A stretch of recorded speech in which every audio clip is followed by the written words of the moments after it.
20대 대선을 2주 남겨두고 대선 후보들은 전국 방방곡곡을 돌아다니며 선거운동에 열을 올리고 있습니다. 더불어민주당 이재명 후보는 1박 2일 충청 유세 일정에 돌입하고 국민의힘 윤석열 후보는 서해안 벨트 유세 이틀째 전라도 민심을 훑습니다. 국회에 연결하겠습니다. 김승환 기자. 네, 국회입니다. 네, 이재명 후보가 충청 지역을 찾는 게 일주일 만인 거죠? 네, 충청 지역은 역대 대선에서 혼전 양상을 보인 이른바 캐스팅보트 지역인 만큼 신경이 쓰일 수밖에 없는 것이죠. 이 후보는 지난 15일 공식 선거 운동이 시작된 뒤 대전에 잠시 들린 이후 일주일여 만에 충남과 충북 지역을 다시 찾습니다. 먼저 오후 충남 당진에 있는 어시장에서 대면 유세를 벌이고 천안 번화가에서 시민들과 만난 뒤에 세종시와 충북 청주에 가서 지지를 호소할 계획입니다.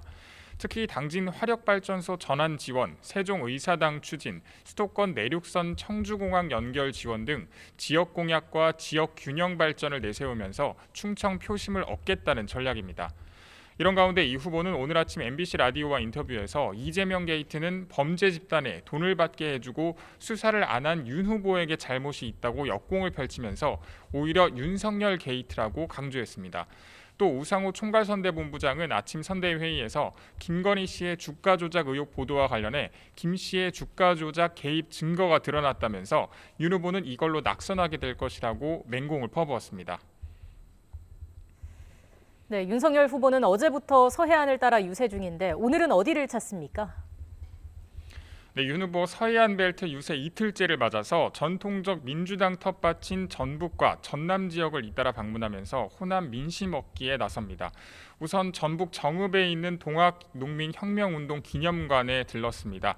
이 자리에서 동학혁명이 비록 실패했지만 그 정신은 지금도 국민 모두의 가슴에 타오르고 있다고 생각한다면서 권력층의 부정부패와 약탈에 항거한 의미를 되새겼습니다. 이후 윤 후보는 전남 목포에서 현장 유세를 하고 김대중 전 대통령 생가가 있는 하이도를 찾을 예정입니다. 윤 후보는 이재명 후보와 현 민주당이 김대중 노무현의 계승자가 아니라고 일갈한 만큼 DJ 생가 방문에 의미를 부여하고 있는데요. 이곳에서 국민 통합의 메시지를 낼 것으로 보입니다. 이준석 대표도 오늘 아침 MBC 라디오와 인터뷰에서 윤 후보가 새로운 정치를 하겠다는 의지로 취약 지역을 우선 공략한다면서 지속적인 호남 방문의 의미를 부여했습니다. 그러면서 자신을 향해 일베라고 공격하는 민주당을 향해선 광주 지역 쇼핑몰의 의지를 밝힌 게 어떻게 일베 행동이겠냐면서 오히려 이재명 후보가 예전에 일베 회원이라고 이야기한 적이 있다고 되받아쳤습니다. 이와 함께 원희룡 정책본부장은 YTN 라디오와 인터뷰에서 이재명 후보 옆집의 비선 캠프 이용 의혹과 관련해 이 후보가 이 사안에 대해 입장을 밝혀야 한다면서 재차 이 후보를 겨냥했습니다. 네, 심상정 후보와 안철수 후보 소식도 전해주시죠. 네, 정의당 심상정 후보는 오늘 수도권 집중 유세에 나섭니다. 아침에 장애인 지하철 시위 현장을 방문해서 장애인 이동권 보장에 대해 다른 후보들이 입장을 명확히 밝혀야 한다면서 이들에 대한 권리 보장은 정치와 정부의 책임이라고 말했습니다. 이어 서민들이 자주 찾는 서울 망원시장과 경기도 지역 전통시장을 잇따라 찾으면서 서민과 스킨십 행보를 이어갑니다.